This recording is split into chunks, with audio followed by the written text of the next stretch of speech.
तर सर आपलं नाव काय? मी चित्रकार सुरेश लोणकर. अच्छा, आपण म्हणजे चित्रकार आहात. ओके, म्हणजे एक कलाप्रेमी जो असतो त्या कलाप्रेमीचा सर म्हणजे एक लुक आहे, म्हणजे प्रत्येकाचा, म्हणजे आपण जर कला क्षेत्रामधली माणसं बघितली ती तर थोडी अशी हटके राहतात. तर त्याच्या पाठीमागचं ते इंटेन्शन काय असतं? कारण की मी सुद्धा टीचर आहे आणि माझ्यामध्ये सुद्धा एक कलाकार आहे. तर मी सुद्धा असं थोडंसं वेगळं राहतो, म्हणजे थोडंसं वेगळं मी स्वतःचा लुक मेंटेन करतो. तर लोकांना हे थोडंसं वेगळं वाटतं. तर एक प्रत्येक कलाकारामध्ये हे का असतं? समजा एखादा ड्रम वाजवणार असेल किंवा एखादा काहीतरी पियानो वगैरे वाजवतोय किंवा चित्रकार आहे, तर ह्या लुकचं कारण काय असू शकतं? तुम्ही अनुभवी आहेत म्हणून. मी पहिलं तुम्हाला हा प्रश्न विचारतो, वेगळे पण कुणात असतं? कुणामध्ये असतं? जो कलाकार असतो त्याच्यामध्येच वेगळे पण असतं. येस, आणि तोच हटके असतो. तोच हटके असतो. या त्यालाच कलाकार म्हणतात. येस, मी हे करणार, हां, तुम्ही सांगाल ते मी नाही करणार, मला जे पाहिजे ते मी करणार, त्याला हटकेपणा म्हणतात. Yes. आणि जो हटकेपणा ज्याच्या अंगात आहे तोच कलाकार घडू शकतो. येस, कारण त्याची कला उत्स्फूर्त त्याला दाखवायची असते, Yes. लोकांच्या समोर मांडायची असते. कलाकार कुठल्याही चौकटीत बसत नाही. चौकटबद्ध असतो तो कलाकार, कधी होऊ शकत. म्हणून हटके. हे जे एक्सप्लेनेशन आहे ना, प्रत्येकाच्या तोंडावर कुलूप लावणार असणार आहे की एखादा माणूस वेगळा दिसतो म्हणजे तो वेगळा आहे, कारण की तो 100मध्ये वेगळा दिसणार आहे, कारण ते वेगळे पण त्याच्यामध्ये असतं म्हणून ते बाहेर येतं. तर नक्की आता आपण जे आपलं चॅनल आहे ते योद्धा प्रोडक्शन आहे, जे आपण छत्रपती शिवाजी महाराजांना एक्सप्लोअर करतोय. अजून त्यामध्ये भरपूर सेगमेंट येणार आहेत, महाराजांच्या आयुष्याबद्दल वेब सिरीज येतील वगैरे वगैरे. तर मला सांगा, महाराजांच्या आयुष्याबद्दल, आता तुम्ही चित्रकार आहात, तर महाराज कसे रेखाटायला आवडतात तुम्हाला? फार मोठा आणि महत्त्वाचा प्रश्न विचारलाय तुम्ही. आणि महत्त्वाचा का म्हणतो? हां, महाराज मुळात दिसायला कसे होते याचं प्रमाण आत्ता कुठं आहे का? नाही. त्याचं जे आत्ता आपल्याला प्रमाण सगळीकडं गेली कित्येक वर्ष बघायला मिळते. महाराज गेल्यानंतर जे बघायला मिळते ते प्रमाण कोणी चित्रबद्ध केलं?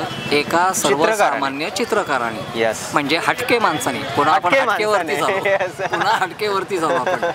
पण त्यांची जी आपण स्टोरी ऐकतो आजपर्यंत, जे आपण शिकत आलो, शिवरायांचा जो इतिहास आहे तो, त्याच्यामध्ये ते स्वभावाला कसे होते, त्यांची नजर कशी होती, त्यांची वागण्याची पद्धत कशी होती, त्यांना काय आवडत होतं, अन्याय झालेला का आवडत नव्हता, स्त्रियांच्या वरती अत्याचार झालेले किंवा स्त्रियांना जी वागणूक द्यायची ती कशा पद्धतीनं द्यायची, हे शिकायला शिवाजी महाराजच अभ्यासले पाहिजेत असं माझं मत आहे.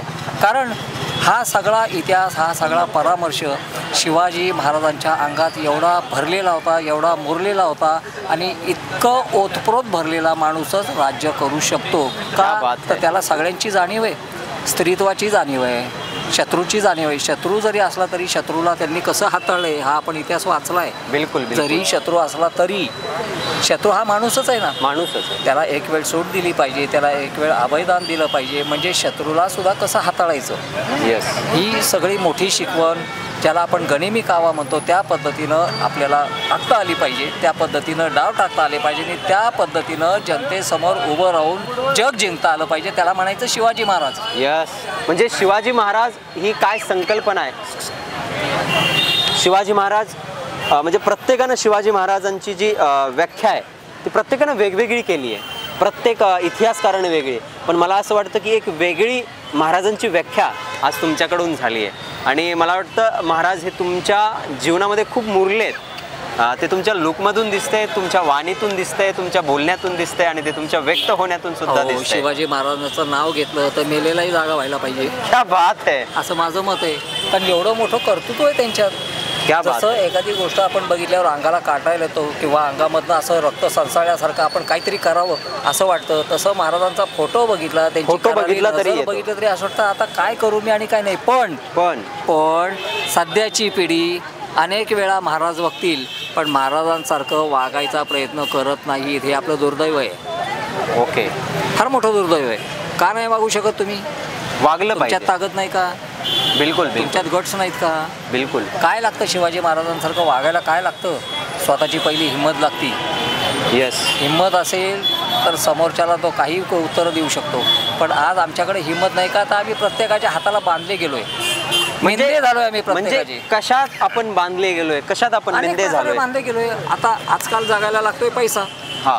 बरोबर आहे की नाही? पैसा लागतोय म्हणल्यानंतर तुम्ही मला विकत घेतल्यासारखं करणार. बिलकुल. पैशाचा आमिष दाखवणार, झालो मी तुमचा.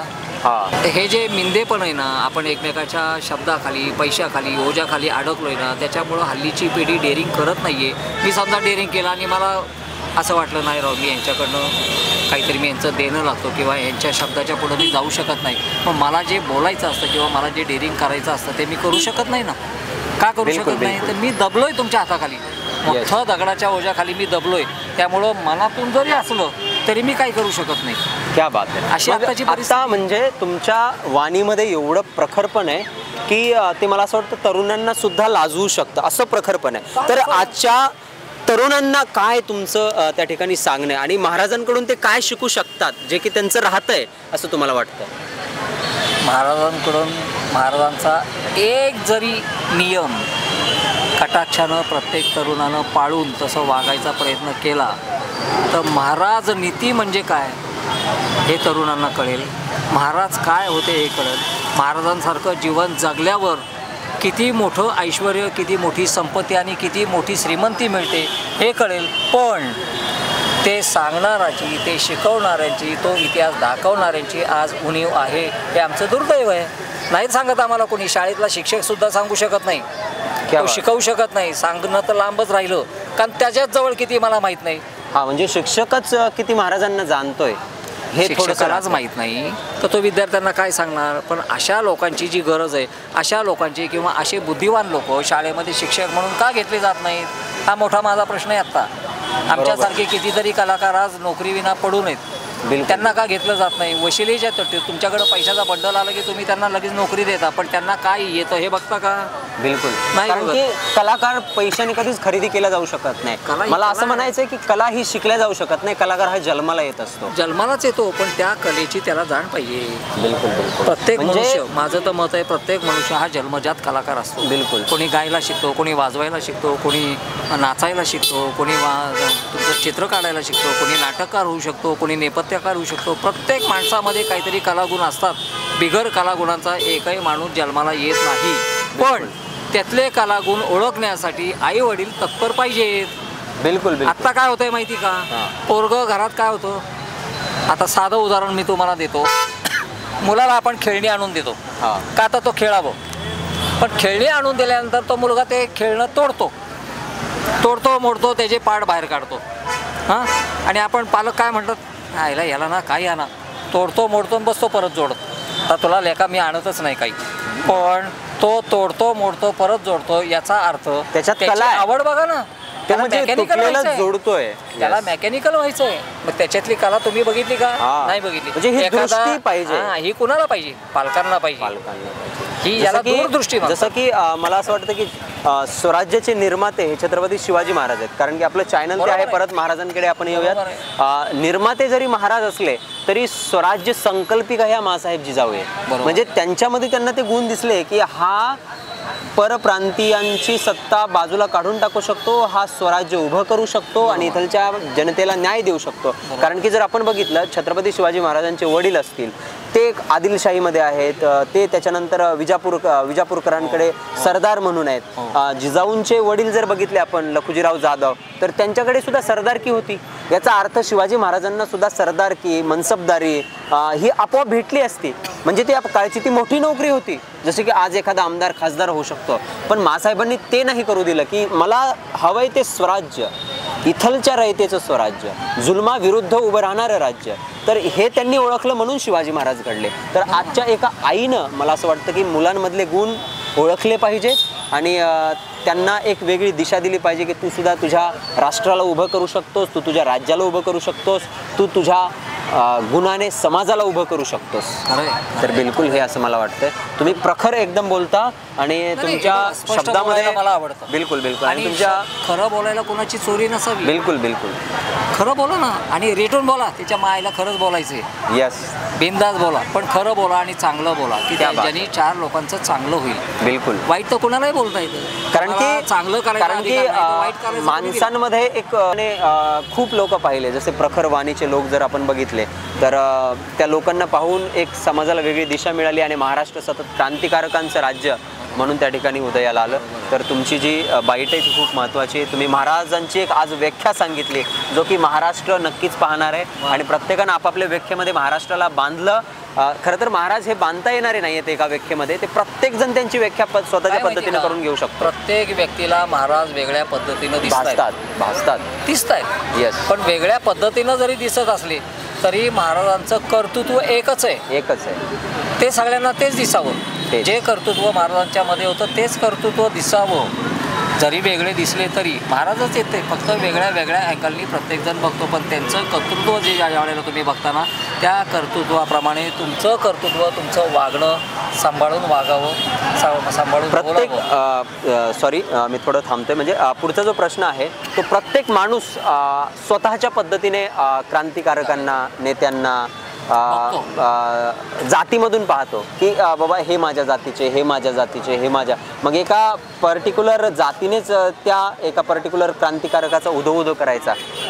तर याकडे तुम्ही कसं बघता? कारण यावर प्रत्येकजण प्रखरपणे बोलू शकत नाही. मला असा विश्वास आहे की तुम्ही बोलू शकता. माझं मत असं आहे, पहिलं मीच विचारतो, या जेवढे काही बोलणार आहेत ना त्यांना मी विचारू शकतो, परखडपणे का बोलायचं नाही? व्यक्ती स्वातंत्र्य म्हटलेलं आहे, मग कोणाला? जनावरांना. येस. व्यक्ती स्वातंत्र्य कोणाला आहे? व्यक्ती म्हणजे कोण? माणूस. जो या भारतामध्ये जन्म घेणारा असतो ती व्यक्ती आहे, बरोबर? ती व्यक्ती आहे. जातीपाती कोणी केल्या? व्यक्तींनी, देवानी केल्या. ज्या वेळेला जन्माला आलो त्यावेळेला देवाने जेव्हा जातीत घातलं का? नाही. जातीपाती तुम्ही आम्ही केला, पैसा तुम्ही आम्ही केला.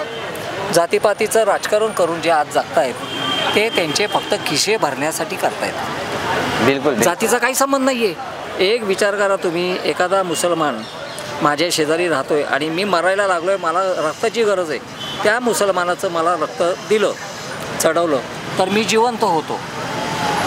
त्याच्यावरती का रागराग करताय? अरे त्याचं रक्त जर मला चालत नसतं तरची गोष्ट वेगळी आहे. माणूस सगळा एक आहे. जाती तुम्ही आम्ही केल्यात म्हणून आपण वेगळे आहोत. जातीपातीचं राजकारण करू नका. महाराजांनी केलं होतं का? महाराजांच्याकडं 18 पगड जाती होत्या का नव्हत्या? आणि सगळ्यांना जेव्हा भावाची वागणूक होती. बिलकुल. असं नव्हतं याला अशी वागणूक त्याला तशी वागणूक, असं नव्हतं.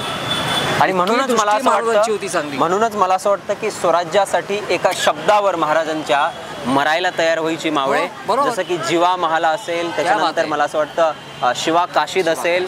महाराजांना माहिती होतं हा मगरमिठीत जातोय, हा मरण पत्कारतोय, परंतु महाराजांच्या एका शब्दावर राज स्वराज्या खातर मी मरायला निघलोय, हे जे शब्द आहेत ते शिवाकाशीचे यामुळेच निघले असतील की त्यांनी प्रत्येकाला, ही लोक धन्य झाली. धन्य झाली म्हणेल. बिलकुल. शिवाजी महाराजांच्या आज्ञेमुळं ते त्यांनी जे काही केलं, करावं लागलं त्यांना, ते खरंच धन्य झालं. ते जर त्यावेळेला म्हणले असते नाही बाबा मी आज जातीच आहे, मला नाही ते जमणार, मग काय झालं असतं? पण महाराजांनीच मुळात जातपात बघितली नाही. सगळ्या जातींना महाराजांनी एकत्र केलं, त्याच्यामुळे सगळे एकत्र येऊ शकले. 18 पगड जातीतून हा महाराष्ट्र उभा राहिला आहे. एकट्यामुळं नाही कोणा उभा राहिला. कुठल्या एका ब्राह्मणानं किंवा एका मराठ्यानं किंवा एका ब्राह्मणानं एका नाव्यानं एकानं नाही काही केलेलं. हे 18 पगड जाती झटल्या म्हणून महाराष्ट्र उभा राहिला आहे. बिलकुल बिलकुल. आणि महाराष्ट्र म्हणजे काय याचाही विचार करा ना. महाराष्ट्राची व्याख्या काय आहे?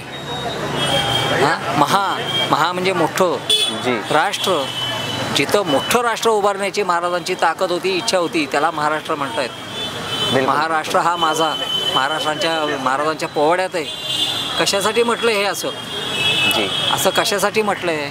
मग ह्या ज्या लिहून ठेवलेल्या ज्या 4 ओळी आहेत महाराजांच्या काळातही नंतरही, त्या ओळींचा पण विचार करा ना. एक जरी तुम्ही एक ओळ जरी विचारात तुम्ही घेतली, त्याचा अर्थ जर तुम्ही घेतला आणि त्या अर्थाप्रमाणे जर तुम्ही वागायला लागलात ना, तरी खूपसा महाराष्ट्र सुधारायला मदत होईल. नक्कीच. आपले विचार हे महाराष्ट्रासाठी खूप महत्त्वाचे आहेत आणि मला असं वाटतं की असं प्रखरपणे मत मांडणं ही खूप महत्त्वाचं आहे. प्रखरपणे का मांडत नाही लोक? का बोलत नाहीत? कुणाला घाबरतात? असं माझं मत आहे. कुणाला घाबरतात? तुम्ही जेवायला बसताना कुणाला विचारून बसता का? नाही. कुणाला घाबरायचं? मग माझं पोट उपाशी आहे, मला देतंय का कुणी आणून? बिलकुल. परखडपणे बोलावं माणसाने. निर्भीड हा शब्द कशासाठी वापरलाय? मला कुणाचीही भीती नाही, मी निर्भीड आहे. मी जर कोणाची लांडी लबाडी केली, चोरी केली तर मला भीती आहे. चालेल. पण मी काही न करता मी कशासाठी भ्यायचं? महाराजांनी हे नाही शिकवलं आम्हाला. तू आडवाला, मी तुला आडवाच करणार. बिलकुल बिलकुल. असं वागा, चांगलं होईल. चालेल, छान वाटलं. तर महाराजांबद्दल बोलून खूप काही तुम्ही त्या ठिकाणी महत्त्वाच्या गोष्टी बोललात. नक्कीच महाराष्ट्र ऐकणार आहे हे सगळं काही, आणि तुमच्यासारख्या विचारवंतांची येणाऱ्या पिढीला सुद्धा गरज आहे. तर धन्यवाद. जय शिवराय.